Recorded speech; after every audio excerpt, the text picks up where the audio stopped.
Welcome to Samba Samba. Enjoy the video. In this video, I will explain how to start your Hyundai Santa Fe with a key. First, ensure your vehicle is in park or neutral. Then, fully insert your physical key into the ignition cylinder. Turn the key clockwise to the on position, which illuminates your dashboard lights. Finally, continue turning the key to the start position and release it immediately once the engine begins to run. This simple process gets you on your way quickly.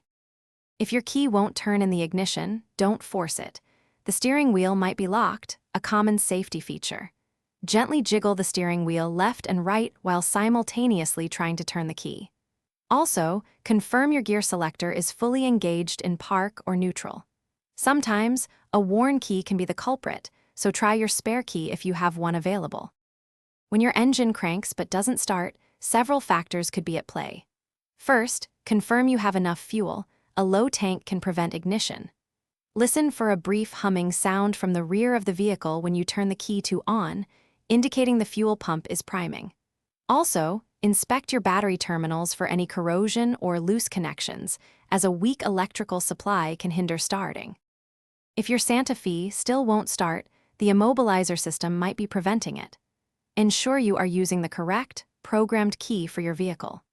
Look for a flashing security or immobilizer light on your dashboard. This indicates the system isn't recognizing the key. A damaged key or a faulty transponder chip inside the key can also be the reason your car won't start, requiring professional assistance. Thanks for watching. Consider subscribing if we helped you.